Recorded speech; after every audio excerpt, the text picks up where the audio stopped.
आप देख रहे हैं इंडिया 29 स्टेट्स न्यूज। बढ़ते हैं न्यूज की तरफ।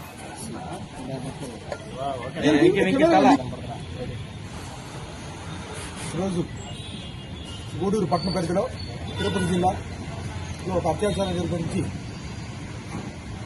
ఒక ప్రైవేట్ కాలేజీ ఒకటి ఇంటర్మీడియట్ సెకండ్ ఇయర్ చదువుతున్న ఒక పాప వెళ్తుంది. అక్కడికి ఒక రౌడీ షెటర్ అనేవాడు వాడు గూడూరు పట్టణ పరిధిలోని వంటం పరిధిలోని గుంచుపల్లి వినయ్ కుమార్ అక్కడికి వెళ్ళి ఆ అమ్మాయిని ముందు రాముంటాడు ఆటోలో వెళ్తాడు.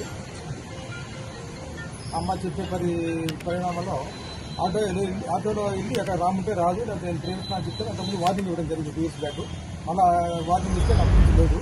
మళ్ళా నెక్స్ట్ డే ఆడు కాలేజీ వద్దకు వెళ్ళి అమ్మాయిని బలవంతంగా ఎక్కించుకోవడం ఆటోలో ఎక్కించుకొని లేకపోతే ఇవాళ బెదిరిస్తానికి బిజినెస్ జరిగిందని చెప్పి అమ్మాయి చూస్తుంది. తర్వాత అదే గూడూరు టౌన్ పరిధిలో గాంధీనగర్ పరిధిలో నిర్మానుష్యం ఉన్న కొన్ని ఇల్లు వదిలేసిన ఇల్లు ఉన్నాయి. అక్కడ తీసుకెళ్ళడం జరిగింది. కొంచెంసేపు అమ్మాయిని రిక్వెస్ట్ చేశాడు, బతిలాడాడు, బెదిరించాడు. జరిగి లాస్ట్కి ఆ అమ్మాయిని అత్యాచారం చేయడం జరిగింది. ఆ అమ్మాయి ఇంటికి వచ్చి చెప్పకుండా లైజాల్ అంటే మన క్లీన్ చేసుకుంటాం కదా, ఫ్లోర్ క్లీన్ చేసుకునే కానీ ఇంట్లో తాగడం జరిగింది భయంతో. తర్వాత దాన్ని వామిటింగ్ వస్తుంటే అప్పుడు తల్లిదండ్రులు అడిగితే అప్పుడు చెప్తుంది జరిగిందని. దాని మీద ఆ అమ్మాయి మీద అత్యాచారం చేసిన వినయ్ కుమార్ మీద కేసు రిజిస్టర్ జరిగింది. అతనికి కూడా 2 పార్టీలు మనం క్యాచ్ కోసం అతన్ని క్యాచింగ్ కోసం పెట్టడం జరిగింది. దీని మీద కూడా చాలా సీరియస్ యాక్షన్ మా ఎస్పీ గారు చెప్పారు. ఆ సారు చాలా సీరియస్ యాక్షన్ తీసుకోవడం జరుగుతుంది. వారిని ఎట్టి పరిస్థితుల్లో వదలం.